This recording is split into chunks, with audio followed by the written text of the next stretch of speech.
I was on Mounjaro for 7 months and I last used 2.5 milligrams of Mounjaro 7 whole weeks ago. Whilst my weight loss journey with Mounjaro was relatively straightforward, my maintenance journeys had the odd curveball thrown in the way, I think it's fair to say. In this video, we're going to look at my side effects, how my week's gone, the result on the scales, and I've got an update that is fairly shocking. So for anybody that's been following this journey, they'll know that my maintenance journey has been interesting, to say the least, and I've had some fairly inconsistent medical advice, I think it's fair to say, when it comes to the GLP-1 medications.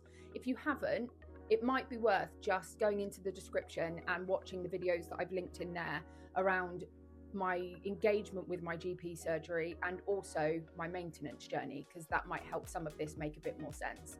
Just a preference, my starting weight on this journey was nearly 21 stone. I'm 39 and I'm 5'10". Let's get straight into side effects. This week, am I still exhausted? Yes. Am I absolutely finding every single little thing irritating? Yes. Did I have to eat a family-sized bar of Galaxy? Yes. But then in hindsight, when I look at it, unless the family are borrowers, it's just a normal sized chocolate bar at this point. Am I still absolutely freezing? Yes. Am I really struggling this week to motivate? Yes, I am. Is it also that time of the month? Yes, it is. However, it's really hard to know whether these symptoms are related to it being the time of the month, because they're not normally stuff I feel around this time of the month, or whether it's a combination, but we are where we are. So there are no new side effects. The hair loss, I've noticed a little bit of an increase in the shedding, but again, nothing that is alarming that makes me think, hold on a minute, what's happening? It's just been a little bit of an increase.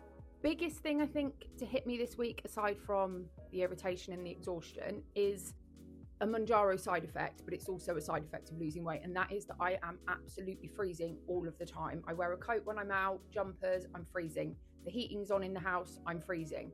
And it's to the point where I'm actively thinking, shall I super glue my letterbox shut, because I do not want my heating bill. But then no one else in the house is feeling the cold to the same extent, but I had 10 stone of insulation before. So I'm hoping as it gets warmer outside, I'll start to feel warmer, but that remains to be seen.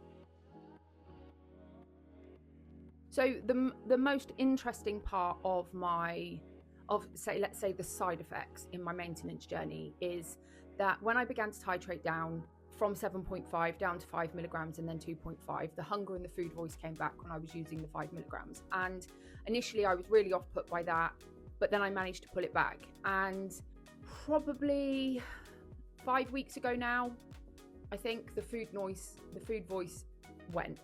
And I've had a long time of thinking, where's the food voice? Is it going to come back? It hasn't come back. Then I think, oh, well, it's done. It's not coming back. And then I think, oh, but you've jinxed it now. It's going to come back. So it's a really odd one, because I don't remember a time of not having it, aside from when I was on Mounjaro. It's great, don't get me wrong.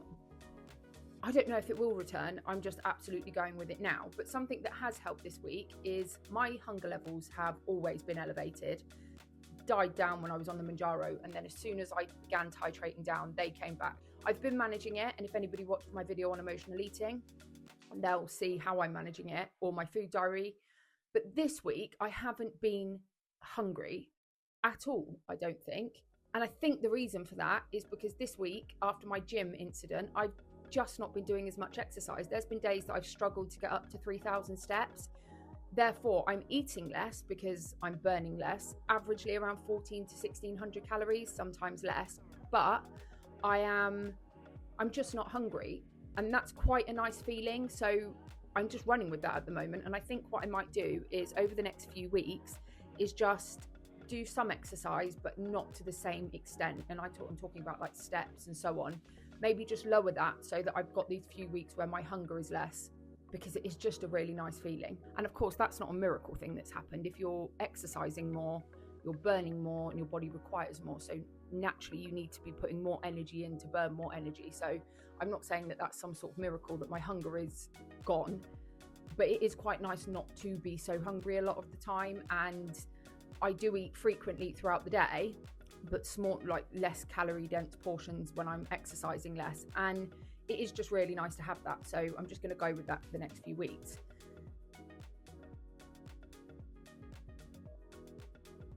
Now, on to a further GP update that I am hoping will be my last, because I have finally taken what most people will think are actions I should have done a while ago. If you know, you know. Alongside my Mounjaro journey, I've had really inconsistent, unhelpful, and at times really difficult interactions with my GP surgery. Now, I don't get this prescribed on the NHS. I have been privately purchasing Mounjaro, or I was when I was using it. I won't go into the ins and outs of that, but last week I had an impromptu phone call with my actual GP. And again, I was given some really inconsistent, unhelpful advice around stopping Mounjaro, withdrawals, and how I could have better managed that. And at this point, when it comes to Mounjaro, it goes in one ear and out the other because it's been so inconsistent. However, I'm also now the wrong side of 30, and I get regular text messages asking me to go in for an annual health check. The last time I went for an annual health check, I was nearly £300, and that sort of consumed the most of that health check. So I went in this time feeling in a really good position. I've lost 10 stone, I've lost half my body weight. My BMI is 20.7, brilliant. So I go into the health check with a nurse. So it isn't a GP, it's a nurse. And we do the regular, so she's done my bloods, which obviously I don't have back yet. Blood pressure, blood oxygen level, general sort of questions about lifestyle. Do I smoke? No. Do I drink? No. Went through some of the things about diet, did my height, I'm still 5'10", and then she did my weight. And it's always really hard to interpret in those sessions how they're going. And I wasn't really thinking too much about it. And for the first time, I wasn't dreading standing on the scales. I'd already told her how much I weighed. I just thought, right, that's the least part of my worry. So it's well documented in the GP surgery and in some of the interactions I'm talking about that in my past, I have suffered with an ED, but in my teenage years. And equally, I've had a weight issue for 25 years. So, those things are intrinsically linked. However, I get off the scales, we're sort of wrapping up, and she said, okay, so let's talk about the next steps then. And I was like, right, okay. And she said, what exercise are you doing at the moment? How are you intending to lose this sort of next 10 to 14 pounds? And I went, I'm not intending to lose 10 to 14. I don't have 10 to 14 pounds to lose. What? And she said, oh, well, based on your height and your weight, as it stands now, to get into a healthy range, you would need to lose 10 to 14 pounds. And I'm like, based on what? Where is this weight range that you're basing that on? Because my BMI is 20.7. If I lost 10 to 14 pounds, that would take me borderline underweight. I will double check that, but I am pretty sure that's accurate, and I will calculate based on what she told me to lose what that would be up here. And I said, but what are you basing that on? And I could feel myself I think it was an exasperation of all of the other contradictory information and unhelpful information I've had, and the somewhat negative interactions I've had around this journey with the GPs at this surgery. And I was like, what are you basing that on? And I am still a bit flabbergasted. And she said, there's visceral fat. And I just stopped her and I just said, look, I'm really sorry. You're wrong. And my BMI is 20.7. I'm well within the healthy range. What I'm not looking to do is become unhealthy, underweight. That's ridiculous. And I said, I just don't, I'm done. I'm just going to go. And I left. She was still trying to, and I was like, I'm done. And I just left. And then I thought really strong and hard about it. I have some issues, not only with the ridiculous information, and it is ridiculous, but it's well documented that I've had an ED. That could have propelled that to become a reoccurring issue. And I could have come away from there thinking, oh my God, I thought I'd lost all this weight and I've still got loads of weight to lose. Because actually, when you're bigger, 10 to 14 pounds is sort of the first step of losing weight. When you don't have weight to lose, 10 to 14 pounds is hard graft. So I came back and I have changed GP surgery. It's not a particularly easy process. I haven't done it in 20 something years, but I've changed GP surgery. Hopefully now my old GP is in the process of sending my notes over, and my new GP surgery will get my results. But probably was the push that I needed. But it's just absolutely shocking. And it just shows how I've seen 4 different people in this surgery, and we've talked about this, and each one of them has given me different advice. But I just worry that that's advice that could really tip somebody that was vulnerable over the edge in terms of their mentality and the psychology around losing weight. But hopefully it will mean that it's a more positive movement in the future. So what does this mean for the scales this week? Well, I weighed myself this morning for the purpose of this video, and I have gone down 4 pounds. So I am now bang on 140 pounds, or 10 stone bang on. I have, since last week, been weighing myself daily. So out of 5 days, I stayed twice at 144 pounds, which was the weight I went up to last week. I then had a huge spike and went up to 147 pounds. I say huge, but you get it, 3 pounds. I then came back down to 143 and then have dropped today to 140.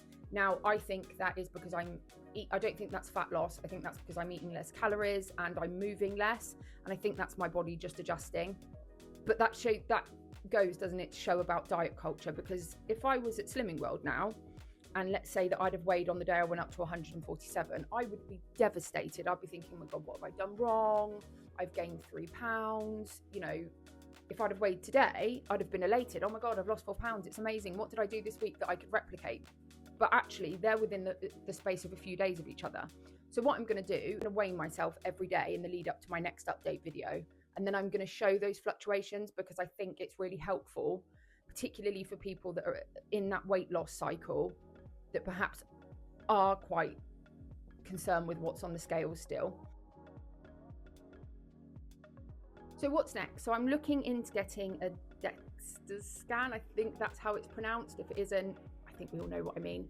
Because whilst I don't agree with how the nurse handled it, I do think that there is something, and I am interested to know what's going on beyond what I can see. So visceral fat, muscle, bone density. So they are quite expensive, and it's finding one that's more local to me.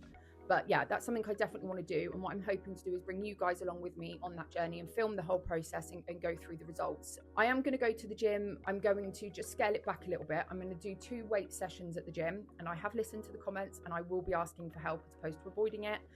I'm going to wait until they restart part runs, and then I'm going to aim to do that. And probably drop my steps down to maybe aim for 5,000 steps a day, just throughout February, to see how that goes and whether that supports a more realistic maintenance, because I do know that sometimes I put unrealistic expectations, but I also enjoy achieving goals, so it's finding the balance there. So I hope this has been helpful. If it has, please do consider liking and sharing the video, and comment. As always, I love having conversations with people in the comments. They're always really fun, but also helpful. I get so much good advice and information from the comments, and sometimes people do rein me in and put me back in check. So that's always really helpful as well. If you haven't, please do consider subscribing. I'll keep doing these updates because I think it is a really interesting perspective to see post Mounjaro how realistic this is for people. Ultimately, I'm just a 39-year-old mum who is embarking on this journey for the first time in 25 years. I hope that's interesting to watch. So have an amazing week, and I will see you in the next one.